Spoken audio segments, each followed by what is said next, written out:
wabarakatuh. Selamat siang, salam sejahtera untuk kita semuanya. Yang saya hormati Pak Gubernur Bali dan Bapak Gubernur Sumatera Barat, teman-teman media sekalian, saya sebagai Kepala Gugus Tugas akan memberikan penjelasan terkait dengan hasil ratas pagi ini yang dipimpin oleh Bapak Presiden. Adalah kegiatan yang merupakan evaluasi PSBB, termasuk juga melibatkan beberapa provinsi yang tidak melaksanakan PSBB.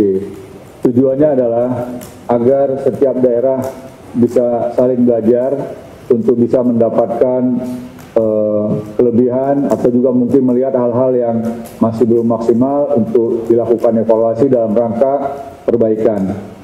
Adapun gubernur yang hadir untuk daerah yang telah menetapkan statusnya PSBB adalah Jawa Barat, DKI, dan Sumatera Barat. Sedangkan provinsi yang tidak menetapkan status PSBB yaitu DIY. Adapun yang tidak utuh, artinya sebagian wilayahnya ada yang PSBB, sebagian lagi tidak, yaitu Jawa Timur dan Jawa Tengah. Khusus Jawa Tengah hanya satu kota saja, yaitu Kota Tegal. Sejumlah gubernur melaporkan kepada Bapak Presiden tentang keberhasilan dan juga kendala-kendala yang ditemui. Dari Jawa Timur melaporkan untuk pemerintah pusat membantu menambah ruang isolasi, terutama mengantisipasi sejumlah kasus pertambahan terkonfirmasi positif di Jawa Timur. Kemudian juga Ibu Gubernur meminta pada Bapak Presiden untuk memberikan dukungan sejumlah mesin PCR, dan kami telah mendapatkan perintah dari Bapak Presiden untuk memberikan dukungan kepada Provinsi Jawa Timur. Kemudian Gubernur Jawa Tengah juga melaporkan tentang penataan pasar dan tas juga yang berhubungan dengan tracing, yaitu khususnya klaster yang berasal dari Goa yang jumlahnya mencapai cukup banyak, yaitu 1.118 orang. Kemudian Bapak Gubernur Jawa Tengah juga melaporkan kepada Bapak Presiden tentang adanya pelajar asal Jawa Tengah di Sudan sebanyak 142 orang yang meminta bantuan dari pemerintah agar mereka bisa tetap bertahan. Kemudian Gubernur daerah Yogyakarta melaporkan kepada Bapak Presiden tentang masalah larangan mudik.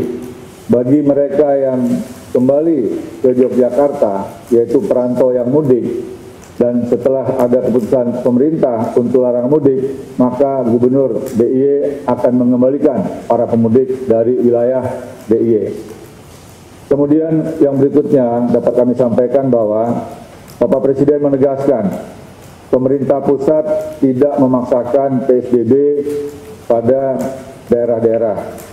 Daerah-daerah boleh memilih pendekatan yang sesuai dengan kondisi masing-masing, termasuk memanfaatkan kearifan lokal dalam rangka meningkatkan kepatuhan masyarakat terhadap protokol kesehatan. Jadi walaupun tidak ada pemaksaan kepada daerah, tetapi juga daerah diharapkan secara optimal bisa meningkatkan kemampuan daerah dalam rangka juga kepatuhan masyarakat terhadap protokol kesehatan. Kemudian selanjutnya dapat kami sampaikan bahwa hampir semua provinsi yang sudah menetapkan status PSBB itu mengalami penurunan pasien rawat inap secara signifikan. Kemarin telah kami sampaikan untuk DKI sudah di bawah 60%, artinya jumlah pasien yang dirawat di rumah sakit rujukan dari Kementerian Kesehatan maupun juga yang sudah ditetapkan oleh pemerintah provinsi itu mengalami penurunan yang sangat signifikan. Kemudian juga untuk Sumatera Barat, salah satu rumah sakit Sumatera Barat yang kami catat di sini, pasien di RSUP M. Jamil Padang berjumlah 46 orang. Dari jumlah bed yang tersedia yaitu 112 bed. Kemudian juga di Jawa Barat, pasien yang dirawat di Rumah Sakit Hasan Sadikin untuk kasus COVID berjumlah 30 orang. Sementara total bed yang ada adalah 135 bed. Ini menunjukkan kabar yang gembira karena pada minggu pertama, kedua, dan ketiga sejak pemerintah memutuskan status darurat kesehatan, hampir semua rumah sakit di kota-kota besar, terutama di Pulau Jawa, mengalami peningkatan sehingga banyak sekali saudara kita yang tidak sempat mendapatkan perawatan. Kemudian selanjutnya, Bapak Wakil Presiden mengingatkan agar seluruh kepala daerah mewaspadai arus balik dari daerah lainnya. Kemudian beberapa penekanan Presiden.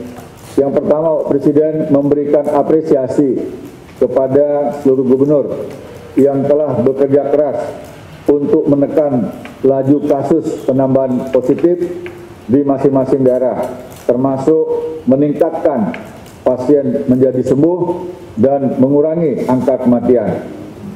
Penekanan Bapak Presiden baik kepada provinsi yang telah memilih PSBB maupun yang non-PSBB adalah ketaatan dan kepatuhan terhadap protokol kesehatan. Jaga jarak, pakai masker, cuci tangan.